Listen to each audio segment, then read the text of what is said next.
Reshuffle kembali terjadi di tubuh Kabinet Prabowo. Senin 8 September, Presiden Prabowo merombak 5 kementerian. Menteri Sekretaris Negara Prasetyo Hadi bilang, perombakan kabinet berdasarkan evaluasi terus-menerus oleh Presiden. Bapak Presiden memutuskan untuk melakukan perubahan susunan Kabinet Merah Putih pada beberapa jabatan kementerian. Di antaranya, yang pertama, Kementerian Koordinator Politik dan Keamanan. Yang kedua, Kementerian Keuangan. Yang ketiga, Kementerian Perlindungan Pekerja Migran Indonesia. Keempat, Kementerian Koperasi. Dan kelima, Kementerian Pemuda dan Olahraga. Pada reshuffle kali ini, Presiden Prabowo mengganti Menteri Keuangan Sri Mulyani dengan Purbaya Yudi Sadewa. Purbaya sebelumnya Ketua Dewan Komisioner Lembaga Penjamin Simpanan atau LPS. Sebelumnya Purbaya juga pernah menempati sejumlah posisi penting di pemerintahan. Menteri Koperasi Budi Aris Setiadi digantikan oleh Ferry Juliantono. Ferry Juliantono sebelumnya menjabat sebagai Wakil Menteri Koperasi. Selanjutnya posisi Menteri Perlindungan Pekerja Migran Indonesia Abdul Qadir Karding diisi oleh Mukhtarudin. Mukhtarudin sebelumnya merupakan anggota DPR RI dari fraksi Partai Golkar. Selain itu, Presiden juga melantik kementerian baru, yaitu Menteri Haji dan Umroh. Menteri Haji dan Umroh dijabat Muhammad Irfan Yusuf, serta Daniel Ansar sebagai Wakil Menteri Haji dan Umroh. Ada lagi 2 menteri yang diganti Presiden Prabowo namun belum mendapatkan pengganti, yaitu Menteri Koordinator Politik dan Keamanan Budi Gunawan dan Menteri Pemuda dan Olahraga Dito Aryo Tejo. Dito merupakan kader Partai Golkar dan sempat menjadi Menpora di Kabinet Jokowi setelah dilantik pada April 2023. Soal pencopotan Menpora, Ketua Umum Partai Golkar Bahlil Lahadalia bilang, itu adalah hak prerogatif Presiden. Prerogatif Bapak Presiden ya, menyangkut dengan pelantikan menteri ataupun pencopotan reshuffle, itu hak prerogatif Bapak Presiden, karena itu kita hargai. Ya. Akan diganti dengan Golkar lagi? Saya tidak tahu, itu hak prerogatif Bapak Presiden. Namun hari ini ada salah satu kader Golkar juga yang ikut dilantik, yaitu Pak Mukhtarudin sebagai Menteri P2MI. Partai hanya merekomendasikan, tapi keputusan tetap ada pada Bapak Presiden. Sementara itu, Direktur Eksekutif Amnesty International Indonesia Usman Hamid menilai publik menanti langkah konkret pemerintah setelah reshuffle. Salah satunya menyelesaikan persoalan kesenjangan ekonomi sosial di masyarakat.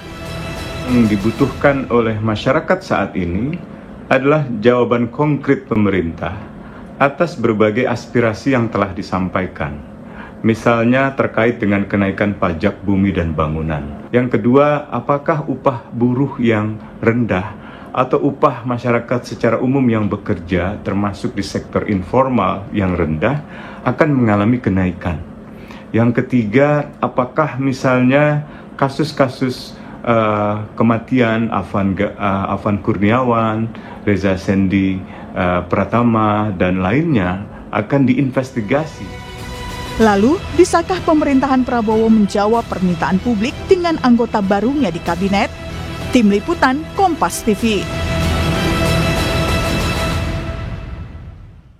Saudara, kejutan di awal pekan ini, Presiden Prabowo mengganti 5 menterinya. Menteri Keuangan, Menko Polkam, Menteri Koperasi, Menteri Perlindungan Migran, dan Menteri Pemuda dan Olahraga. Apa yang bisa dibaca dari keputusan Presiden ini? Betulkah ini semata karena kinerja atau ada alasan lain di balik itu? Kita ulas bersama sejumlah narasumber. Ada Sekjen Partai Golkar, Sarmuji. Selamat pagi Pak Sarmuji. Pak Sarmuji, selamat pagi. Selamat pagi. Terima kasih Pak sudah bergabung di Sapa Indonesia Pagi. Selain itu ada pakar komunikasi politik Lembaga Survei Kedai Kopi Henry Satrio yang bersama saya di studio saat ini. Selamat pagi Mas Ensa. Bang Mario. Terima kasih Mas sudah bergabung. Dan Direktur Eksekutif Selios Bima Yudhistira melalui sambungan Zoom. Selamat pagi Mas Bima. Selamat pagi.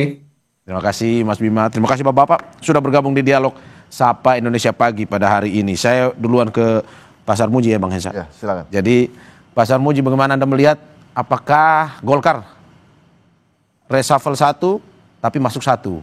Tukar guling atau gimana nih, Pak? Ya, bukan tukar guling. Pertama kami ingin menegaskan bahwa ini adalah hak prerogatif Presiden. Kewenangan mutlak ada pada Presiden. Baik secara personal maupun komposisi itu Presiden yang paling tahu kebutuhannya karena dia adalah usernya. Berkaitan dengan mengapa diganti, saya pikir kita hanya bisa menduga-duga, tapi yang tahu persis adalah Presiden. Banyak sekali alasan untuk mengganti seorang menteri itu banyak. Misalkan disebutkan soal kinerja, atau faktor-faktor yang lain, kekompakan, chemistry, atau ada tujuannya lebih besar, Presiden ingin meningkatkan ukuran-ukuran tertentu atau target-target tertentu, sehingga diperlukan orang baru untuk masuk, atau Presiden punya keinginan supaya warna sebuah kementerian berbeda, itu semua tergantung pada Presiden yang menilai. Jadi faktornya bisa banyak. Oke, Pak Sarmuji, tapi sebelumnya apakah memang sudah ada komunikasi, misalkan dari Menpora Dito diganti, sudah dikomunikasikan dulu ke Partai Golkar ataupun juga di P2MI? Apakah seperti itu? Kalau komunikasi memang pasti ada ya, tetapi komunikasinya pasti antara Bapak Presiden dengan Ketua Umum. Jadi tadi Pak Ketua Umum sudah sampaikan bahwa partai hanya merekomendasikan, lebih tepatnya barangkali memberikan rekomendasi atau informasi-informasi berkaitan dengan seorang yang mau dicalonkan sebagai menteri. Tetapi andaikan pun Pak Presiden tidak merasa perlu untuk mendapatkan rekomendasi dari partai, yaitu bisa saja dilakukan oleh Presiden. Karena sekali lagi itu adalah kewenangan Presiden. Tetapi Pak Presiden pasti akan menjaga hubungan yang baik. Dengan demikian pasti ada komunikasi-komunikasi dengan partai. Oke, Pak Sarmuji, ini yang ditunggu juga. Apakah kemarin juga diinformasikan terkait dengan pengganti Menpora Dito ini? Kabarnya artis nasional nih kabarnya. Benar Pak Sarmuji? Kita hanya memberi rekomendasi kalau diminta dan akan memberi jawaban kalau ditanya. Tapi diminta kemarin rekomendasinya Pak? Untuk Menpora saya nggak tahu ya, rekomendasi Ketua Umum ya. Tetapi yang jelas untuk PPMI kita diminta. Oh diminta. Dan memang kemarin nama yang diusulkan saat ini memang menggantikan? Ya tentu ada banyak informasi yang kami berikan. Bukan hanya tentang beliau saja, tapi banyak yang bisa kita sampaikan pada Presiden. Oke. Selain itu Pak, sebelum saya ke Mas Hensat, Pak Sarmuji, apakah memang ini sudah menjadi komunikasi internal di dalam koalisi atau sebenarnya ya karena tadi Anda bilang ini hak prerogatif Presiden, tanpa komunikasi pun bisa dilakukan? Kalau semua partai koalisi saya nggak tahu, tetapi menurut saya kebutuhannya kan kebutuhan untuk menjalani komunikasi terhadap kader yang bersangkutan. Kalau yang mau dimasukkan adalah Partai Golkar dan yang digantikan adalah Partai Golkar, tentu kepentingan Presiden adalah menjaga komunikasi dengan Partai Golkar. Kalau dengan partai lain kami tidak tahu. Oke. Saya ke Mas Hensa. Mas Hensa, bagaimana Anda melihat terkait dengan reshuffle yang dilakukan Presiden? 5 kementerian langsung di belum 1 tahun Presiden langsung mengganti. Menurut Anda ini berhubungan dengan kinerja atau ada hitung-hitungan politisnya? Pasti ada hitung-hitungan politis juga ya, karena kan ini jabatan politik. Tapi Pak Prabowo ya begitu, kalau kita mau lihat ada reshuffle nggak usah diomongin. Kemarin nggak diomongin, kejadian tuh. Selalu serba mendadak ya, canggih misterius. Canggih juga Pak Prabowo nih. Jadi kalau reshuffle dilakukan apakah terkait kinerja? Saya rasa iya, karena jauh-jauh hari Pak Prabowo sempat menilai kinerja pemerintahannya itu kan nilainya 6. Nggak mungkin kalau ada presiden sampai 2029 nanti atau 5 tahun berkuasa ingin nilainya 6 terus. Maka harus ada pergantian pemain gitu kan. Nah, tentang pergantian pemain siapa yang diganti inilah yang jadi prerogatif Presiden. Bahkan setelah reshuffle kemarin pun masih ada beberapa posisi yang kosong kan, Menko Polkam, Menpora, kemudian ada Wamen Koperasi, ada Wamenaker ya, kalau memang wamen-wamen itu nanti mau diisi oleh Presiden. Tapi kemarin itu karena berdekatan dengan peristiwa 25-28 Agustus lalu, maka banyak yang menghubungkan dengan 25-28 Agustus gitu ya. Walaupun saya yakin Presiden punya penilaian sendiri, tapi seperti Menko Polkam, terus kemudian Menteri Keuangan sangat dekat dengan kejadian 25-28 Agustus. Tapi kalau kita lihat, lah ya. Ya ada hubungannya lah, karena ada beberapa kejadian juga yang terkait Ibu Sri Mulyani dan Pak BG waktu itu. Nah, memang kalau kita lihat ya perhatiannya ada di Kementerian Keuangan pasti, ada di Menteri Keuangan. Kenapa? Ada dua alasannya. Yang pertama, pada saat tuntutan masyarakat keluar yang 17+8, itu kalau dikupas itu kan sebetulnya isinya tentang ekonomi, tentang keadilan sosial, tentang rasa muak dan lain-lain. Tapi ujungnya itu adalah keuangan, bagaimana kondisi ekonomi kita ya. Betul, perut rakyat itu menjerit gitu ya. Dan yang kedua, selain tentang 17+8, ini kan fiskal kita kan memang sedang tidak bagus gitu ya. Dan dalam ilmu sederhananya itu, kalau fiskal nggak bagus, negara biasanya melaksanakan dua kebijakan aja, hutang atau pungut gitu kan. Artinya kalau mungut ini pakai pajak. Nah, kalau pakai pajak ini sudah ada resistensi dari publik gitu, nggak mau. Ada penolakan di daerah makin besar, apalagi Pak Prabowo di saat membaca nota APBN 15 Agustus lalu sudah menyampaikan kemungkinan besar akan ada pemotongan anggaran, transfer anggaran pusat ke daerah lagi sekitar 250 triliun. Jadi artinya kalau kepala daerah yang tidak kreatif, yang hanya mengandalkan pungut aja, itu akan kesulitan nanti dia memimpin daerahnya. Makanya itu ditunggu sekali oleh masyarakat, terobosan-terobosan apa yang akan dilakukan oleh seorang Purbaya. Tapi apakah seorang Purbayanya ini kejutan? Ya pasti kejutan ya. Memang namanya tidak sekinclong Sri Mulyani, Bambang Brojo, Negoro ataupun Khatib Basri. Tapi ini kebetulan banget masa jabatannya Purbaya sebagai ketua LPS tuh hampir selesai tuh. Nah ini kemudian dia mendapat kepercayaan dari Pak Prabowo jadi Menteri Keuangan, walaupun saat nota kesepakatan, saat nota APBN itu juga Pak Prabowo memberikan gestur tuh kepada Purbaya tuh. Jadi kalau nanti di Kompas dicek footage-nya sempat begini Prabowo sama Purbaya tuh. Bang, tapi kalau menurut Anda apakah memang sebenarnya ini hanya ada keterikatan dengan demo? Kalau tidak mungkin tidak ada demo kemarin, ya tidak mungkin ada pergantian juga, terutama untuk Menq dan Menko Polkam. Ya pasti akan selalu dihubungkan dengan itu, Mario. Walaupun kalau Menteri Keuangan kan desas-desusnya sudah lama, Bu Sri Mulyani ingin mengundurkan diri ya. Tapi dengan penjarahan menurut saya termasuk sejarah terburuk ya. Anda lebih percaya ini mengundurkan diri ya dari Sri Mulyani, bukan? Ya apapun itu, reshuffle atau pengunduran diri kan tidak pernah dijelaskan oleh Pak Prabowo. Yang jelas ada pergantian. Dan karena dekat 28 Agustus ya akhirnya dihubungkan ke sana. Menko Polkam kan juga Pak BG saya dengar baru pulih ya dari sakitnya. Dan kemarin memang muncul satu kali setelah Pak Safri itu menjelaskan kondisi dan lain-lain.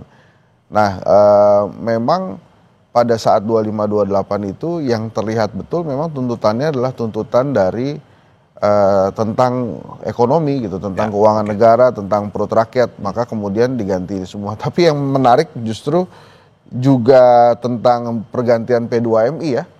P2MI itu bukan saja menarik dari sisi isunya atau kontroversial, tapi latar belakangnya.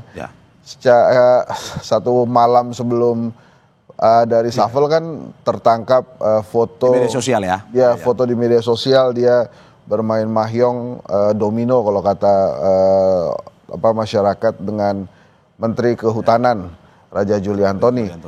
Raja Juli mengkonfirmasi bahwa itu undangan dari Menteri Karding. Menteri Karding juga ngomong iya itu saya ngundang. Terus kemudian besoknya dia diganti. Jadi memang walaupun kalau Anda lihat ini. Ya sebelumnya ada kontroversi sih tentang ya pada saat pemerintah sibuk mengcounter kabur aja dulu, justru Menteri Karding ya udah kerja di luar negeri aja banyak kesempatan. Nah itu banyak hal. Tapi yang menarik juga adalah latar belakang. Ini menteri kan sebenarnya partainya dari PKB. Cuma masuk ke kabinet desas-desusnya bukan diusung oleh PKB, tapi didorong oleh bagian dari Mas Gibran atau Pak Jokowi gitu. Sehingga pada saat P2MI ini dilengserkan atau di reshuffle, tidak otomatis PKB yang masuk menggantikan, tapi justru Golkar. Makanya mungkin Menpora tidak lagi Golkar, karena kan Golkar sudah dapat 8 kursi tuh. Pak Prabowo 8, jadi nggak mungkin pindah ke 9. Dari Anda sempat menyebut seperti itu, kalau kita lihat ada Budi Ari, ada Abdul Qadir Karding, pun juga ada Dito, Menteri Lama. Orang-orangnya Jokowi maksud Anda mau? Oh iya ya, itu sih mungkin kebetulan ya. Kebetulan 4 orang ini pernah menjadi pejabat di era Pak Jokowi gitu ya. Kalau kebetulan kan nggak mungkin sampai 4 Bang sebenarnya. Enggak lah, kalau mau serius kan ada yang lain tuh. Mau kita sebutin satu-satu enggak kan. Jadi, tapi kalau Budi Ari begini menurut saya. Ini lebih politis kalau Budi Ari. Kenapa? Karena saya nggak akan masuk ke ranah dugaan-dugaan hukum ya. Tapi Kementerian Koperasi itu punya sebuah flagship programnya Pak Prabowo yang diandalkan yang namanya Koperasi Merah Putih. Merah Putih ya. Ini jaringan Koperasi Merah Putih ini sampai 80.000 titik. Sangat riskan bila kemudian Presiden Prabowo sebagai politisi memberikan tangan 80.000 titik yang flagship program pemerintahannya dia ini tidak dalam lingkarannya dia.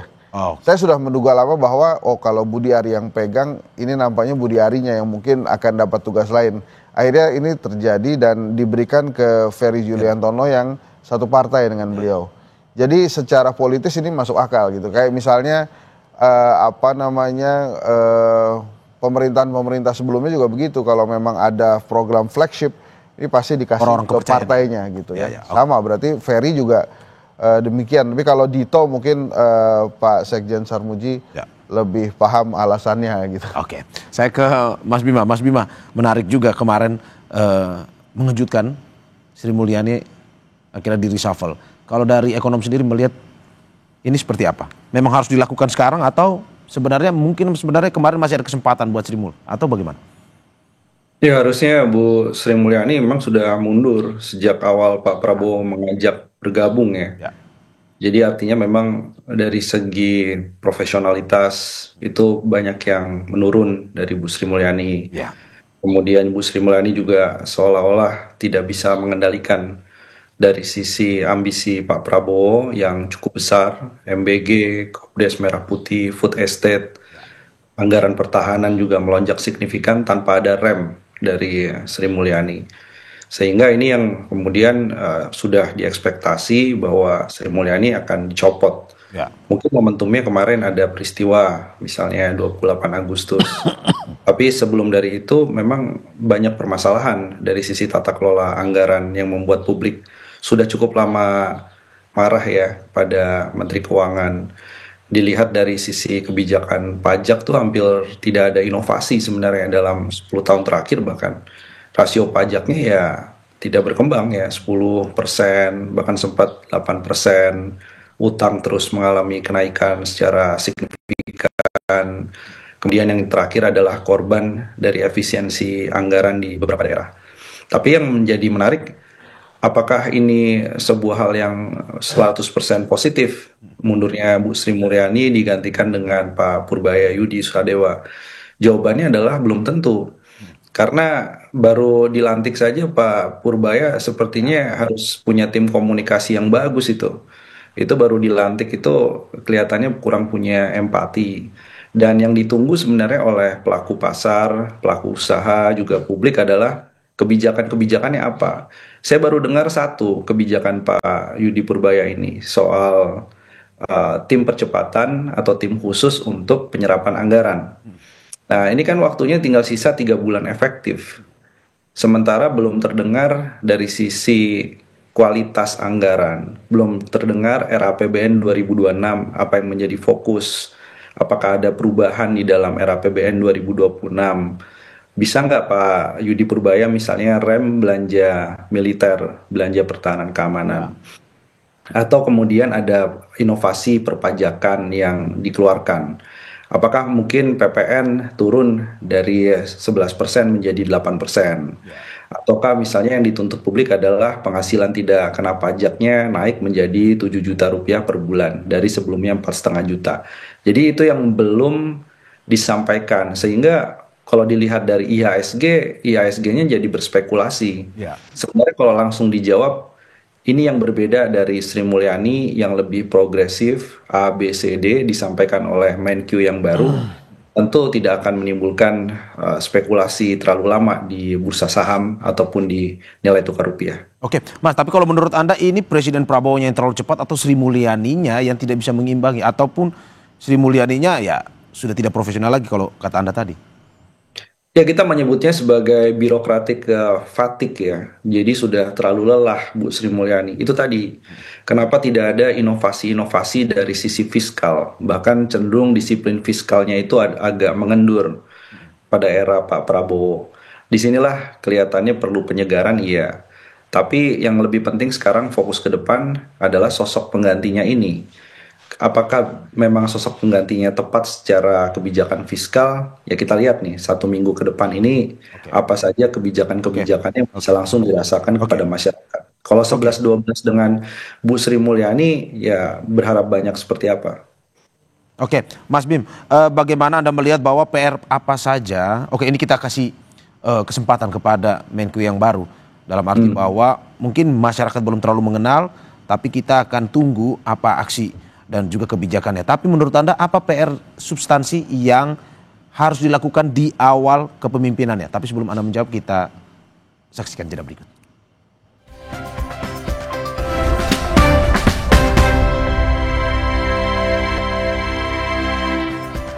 Terima kasih masih di Sapa Indonesia Pagi, saudara, bersama saya Mario Sarong. Dan saya kembali ke Direktur Eksekutif Selios Bima Yudhistira. Mas Bima, apa PR yang harus dilakukan oleh Menkyu baru di awal pemerintahannya untuk bisa menguatkan kepercayaan pasar ini? Yang pertama adalah semua beban-beban yang cukup berat bagi masyarakat, khususnya kelompok menengah ke bawah, dari sisi pajak, dari sisi pungutan, itu yang harus diselesaikan paling cepat itu, karena kita butuh konsumsi rumah tangga naik. Kedua adalah kita minta tolong Menkyu yang baru ini, Pak Yudi Purbaya, tolong cek insentif pajak itu besar sekali. Itu setiap tahun kita keluar 530 triliun rupiah untuk belanja perpajakan. Ngasih insentif 20 tahun bebas pajak. Nah itu coba dicek insentif fiskal itu sudah tepat sasaran belum. Audit perusahaan-perusahaan yang sudah menikmati pemotongan PPh badan, terutama dalam konteks investasi, apakah sudah benar laporan keuangannya, sudah benar menyerap tenaga kerja. Berikutnya lagi adalah soal utang. Nah soal utang ini coba lakukan inovasi untuk melakukan renegosiasi, restrukturisasi utang. Utang itu bisa ditukar dengan berbagai program yang bermanfaat buat masyarakat. Jadi banyak cara-cara inovatif sehingga kita nggak bayar 800 triliun rupiah per tahunnya beban bunga utang. Tahun depan kan akan lebih berat lagi beban bunga utangnya. Nah yang berikutnya adalah kita mohon agar wakil menteri, terutama Wamenkyu yang ada di lingkaran Kemenkyu yang rangkap jabatan, yang masih mendapatkan gaji tantim itu dari BUMN, itu nggak boleh. Karena ini juga masalah soal rangkap jabatan dan juga menunjukkan adanya profesionalitas dan jangan ada konflik kepentingan. Nah, salah satu lagi yang harus didorong adalah terkait dengan rancangan APBN 2026 ke depan. Itu harus ada rasionalisasi dan harus jadi rem. Sekali lagi fungsi dari Menteri Keuangan ini menjadi rem, bukan ikut ngegas. Dia bisa memberikan informasi buat Pak Prabowo, Pak, ini kondisi fiskal lagi nggak oke, kondisi utang lagi berat, pajaknya juga kalau tidak ada kenaikan basis pajak baru, maka yang kena adalah konsumsi dan masyarakat di dalam negeri. Jadi tolong rancangan APBN ini betul-betul mendorong stabilitas dan juga penguatan daya beli industri dalam negeri dan konsumsi atau masyarakat domestik. Oke, saya ke Pak Sarmuji. Pak Sarmuji, apa mungkin ada pesan dari Pak Presiden Prabowo untuk Mukhtarudin ketika mengisi P2M ini? Apa yang ingin dikerjakan atau ini lebih digenjotkan lagi oleh Presiden Prabowo? Mungkin sudah ada pesan pada Golkar ataupun kepada kader pengganti atau gimana? Ya, pesannya karena ini kementerian yang mengurusi pekerja migran ya, perlindungannya dan sebagainya. Ada satu pesan yang barangkali nanti dikonfirmasi sama Pak Mukhtarudin. Tetapi saya meyakini pekerja migran ini ada persoalan-persoalan yang harus diselesaikan, terutama pada keinginan Presiden untuk mengirimkan pekerja migran ini bukan yang tanpa skill yang memadai, tetapi Presiden ingin pekerja migran yang dikirimkan ke luar negeri adalah mereka yang memiliki skill yang lebih tinggi lagi, lalu mereka adalah orang yang sadar terhadap hak-haknya. Karena ini tuntutan Presiden ini pasti harus segera dijawab. Mereka yang bekerja di luar negeri kalau nggak tahu hak-haknya, mereka cenderung akan diperlakukan dengan tidak baik, apalagi kalau pendidikannya kurang, mereka tidak tahu harus menghubungi ke siapa kalau ada persoalan-persoalan. Ini adalah tantangan bagi Kementerian Pelindungan Pekerja Migran. Saya berharap juga, kami berharap sebenarnya pemerintah hadir untuk memfasilitasi calon pekerja migran ini dengan pendidikan atau pelatihan-pelatihan tertentu sebelum dikirimkan ke luar negeri, termasuk tadi hak-haknya seperti apa, cara komunikasinya seperti apa, mereka harus dilatih sesuai dengan tujuan mereka bekerja, itu negara harus hadir dan memang harus ada alokasi anggaran ke arah situ. Kalau itu bisa dilakukan, pengiriman tenaga kerja Indonesia ke luar negeri bukan hanya menambah devisa yang lebih besar, tetapi perlindungan kepada warga negara kita di luar negeri itu akan lebih nyata.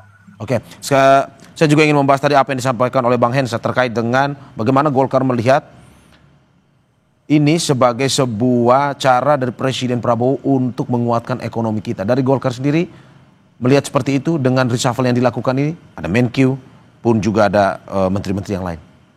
Ya, tentu terkhusus Menkyu ya, saya sepakat dengan Bang Bima tadi, memang harus ada komunikasi yang terjalin lebih bagus lagi dengan Presiden.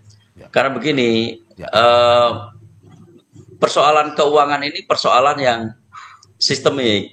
Jadi kalau kita ruang fiskal kita terbatas, lalu belanjanya sangat besar, semua program-program itu berkonsekuensi pada anggaran yang sangat besar, kita mesti harus memikirkan penerimaannya dari mana.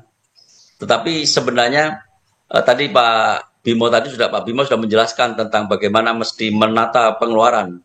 Tetapi yang belum disinggung adalah bagaimana kita harus meningkatkan penerimaan negara tanpa membebani masyarakat, terutama masyarakat kalangan bawah. Dan sebenarnya potensi itu ada. Presiden sudah pernah sebutkan tentang sawit-sawit yang diambil oleh negara jumlahnya 3-4 juta atau 3-5 juta. Itu semua akan berkonsekuensi pada penerimaan negara. Yang kedua, nanti mungkin penataan tambang yang bisa menghasilkan PNBP yang lebih besar atau bisa menghasilkan pajak yang lebih besar ditertibkan. Itu semua berkonsekuensi pada penerimaan negara. Itu yang harus difikirkan.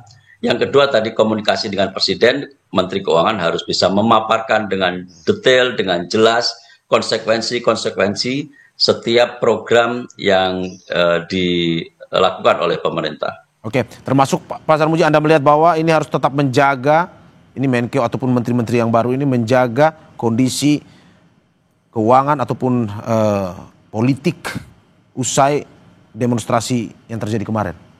Tentu saja, karena semua terkait ya. Masalah keuangan juga terkait dengan masalah politik.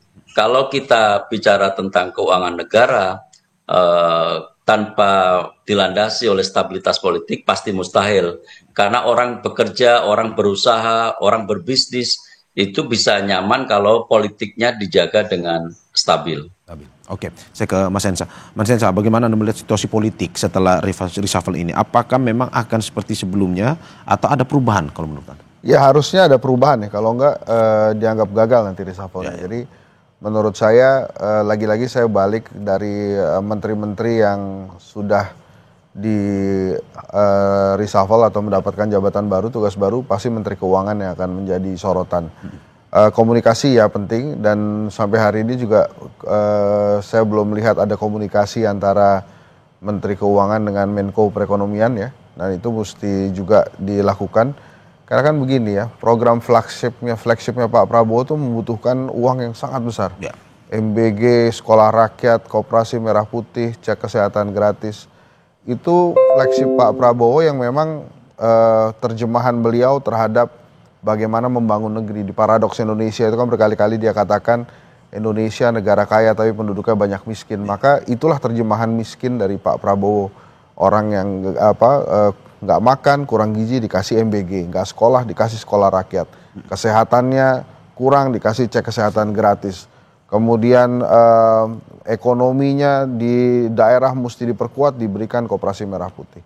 Tapi jangan kita lupa juga Mario bahwa sebuah kondisi keuangan di negara kan tadi juga diungkapkan tentang bagaimana kita harus menjaga defisit APBN yang tidak terlalu lebar dan lain-lain.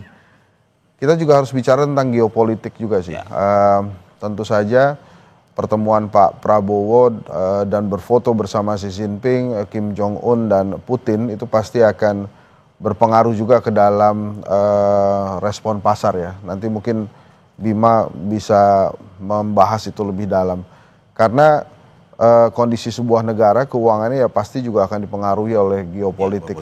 Bahkan sering sekali dijadikan alasan pada saat zaman Pak Jokowi bahwa geopolitik begini, geopolitik begitu, dan perang saat ini juga belum usai. Nah tapi bagaimana minimal rakyat itu hidupnya lebih baik. Saya sering bincang-bincang dengan banyak sekali pedagang kaki lima yang mengeluhkan misalnya begini, mereka dapat uang 100.000, biasanya bisa bawa pulang ke rumah itu 70.000, 60.000, tapi sekarang karena bahan baku mahal, mereka hanya bisa bawa pulang 20.000, 30.000. Kemudian pekerjaan rumah lainnya, kalau Mario jalan ke pusat-pusat perbelanjaan, ada pembatasan pembelian beras. 5 kg batasnya sehari 2 kantong, kalau 10-20 kg itu 1 kantong. Kata-kata pembatasan itu sangat berbahaya menurut saya. Karena pada saat pembatasan, rakyat menilai, wah ini ada yang salah nih dengan stok beras. Akhirnya dia mulai mengakali itu. Jadi misalnya kita satu keluarga, Mario tolong beli 5 kg 2 bungkus, nanti saya gantian 5 kg 2 bungkus juga. Sehingga rakyat seperti ingin menumpuk. Nah ini pesan komunikasi dalam kondisi ekonomi yang penuh tantangan seperti ini memang harus hati-hati. Mungkin perlu ditiru juga cara-cara jasa marga itu kan. Jasa marga kalau naikin harga tol atau tarif tol, dia bilang penyesuaian. Mungkin itu juga terhadap stok beras ya, bisa dibilang jangan pembatasan beras, tapi penyesuaian stok beras. Nah hal-hal lain juga menurut saya yang harus segera dikerjakan oleh Menteri Keuangan baru adalah tentang penghasilan ya. Memang di dalam 17+8 pun disebutkan tentang PHK dan lapangan pekerjaan yang sulit. Ya harus berkomunikasi juga dengan Kementerian Tenaga Kerja, tapi ujung-ujungnya kan adalah bagaimana ekonomi negara ini. Pendapatan negara masih diurus oleh Kementerian Keuangan melalui cukai dan pajak. Nah ini harus kita lihat bagaimana terobosan-terobosan ini dilakukan. Ada beberapa image yang harus diperbaiki oleh Purbaya sebagai Menteri Keuangan. Image orangnya salah satu tokoh lah. Kemudian dia dianggapnya belum memiliki rasa empati ya mungkin, tapi nggak apa-apa, hari pertama mungkin ada semangat, kegembiraan sehingga agak melupakan empati itu, ya itu harus diperbaiki. Tapi di kementerian-kementerian lain menurut saya yang juga harus gaspol itu adalah Kementerian Koperasi. Karena Koperasi Merah Putih kemarin sudah diluncurkan oleh Pak Prabowo, dananya lumayan besar, ya orang akan menantikan gitu. Ini sampai di mana nanti si perjalanan Koperasi Merah Putih ini. Jadi apapun itu kita lihat. Tapi ya kalau saya mendengarkan komentarnya Pak Mahfud tentang Menko Polkam, memang tidak perlu tergesa-gesa karena Menko sifatnya adalah koordinasi. Tapi tetap saja harus diisi gitu ya. Nah sebelumnya kan diisi oleh sipil gitu ya. Nah apakah hari ini atau di zaman Pak Prabowo juga akan kembali diisi oleh pejabat sipil atau dari kepolisian atau TNI, ya itu nanti kita tunggu saja. Oke, tapi kalau menurut Anda, Bang, apakah mungkin saja ada partai-partai lain yang bisa mengisi? Mungkin kemarin kan PDIP. Ya. Ini PDIP juga nih. Itu bisa saja terjadi, tapi PDI Perjuangan kan sebetulnya tidak pernah berada di luar pemerintahan, Mario. Ya, penyeimbang. Ya bisa terserah aja apa kata-katanya, tapi maksud saya kenikmatan PDI Perjuangan itu tidak pernah diambil oleh Pak Prabowo. Mbak Puan tetap jadi ketua DPR, Ibu Mega tetap di BRIN, tetap di BPIP, banyak kader PDI Perjuangan juga yang jadi dubes. Jadi dia tidak masuk kabinet mungkin iya, tapi kalau dalam pemerintahan bagian penguasa saya rasa PDI Perjuangan selalu berada di situ gitu. Nah memang akhirnya menarik kalau kemudian kita mengupas lagi kira-kira apakah akan lebih banyak partai politik lagi masuk gitu ya. Pak Prabowo strategi politiknya ini dua. Yang pertama dia merangkul semua. Jadi kalau bisa semuanya masuk tuh. Nah yang kedua, dia percaya bahwa bila elit politiknya rukun, pembangunan bisa mudah dilakukan. Nah itulah yang jadi basis pelaksanaan strategi politiknya Pak Prabowo. Makanya dia pasti akan senang sekali kalau kemudian Ibu Mega atau PDI Perjuangan bisa mengirim wakilnya di kabinet. Tapi kalau itu terjadi, maka sebagai oposisi atau kelompok penyeimbang yang bisa memberikan masukan kritis, akhirnya kita harus menitik beratkan atau percaya pada 4 kelompok besar menurut saya. Yang pertama mahasiswa, yang kedua akademisi, yang ketiga masyarakat sipil, dan yang keempat yang paling penting media massa. Gitu ya. Jadi kalau semuanya masuk ya tantangan buat demokrasi, dan mudah-mudahan 4 kelompok yang tadi saya sebutkan itu bisa dengan aktif memberikan masukan-masukan kritis kepada pemerintah. Mas Bima, tahan sebentar, saya ke Pak Sarmuji dulu untuk membahas lebih politis. Terkait dengan apa yang disampaikan, mungkin saja ada pihak-pihak Mas PDIP pun bisa dianggap bisa masuk, karena kan ada Polkam yang sampai saat ini masih belum diisi. Menurut Anda bagaimana? Ya itu terserah presiden ya. Presiden merasa nyaman dengan siapa dan dengan latar belakang seperti apa itu tergantung presiden. Tetapi memang saya meyakini presiden pasti akan, salah satu pertimbangannya adalah kekompakan di dalam mitra-mitra koalisi. Dan kalau itu menjadi pertimbangan, tentu presiden akan mengambil siapa dengan latar belakang apa, pasti akan menjadi pertimbangan presiden. Oke. Berarti sampai saat ini lebih baik menjaga keharmonisan koalisi ya, ketimbang mungkin orang baru komunikasinya jadi lebih canggung atau gitu ya Pak Sarmuji ya?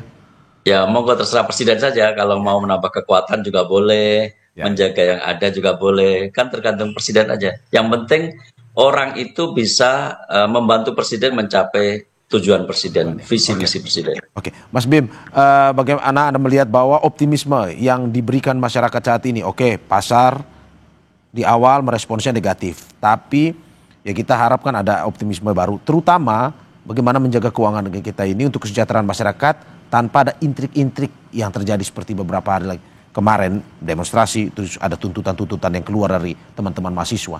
Menurut Anda seperti apa?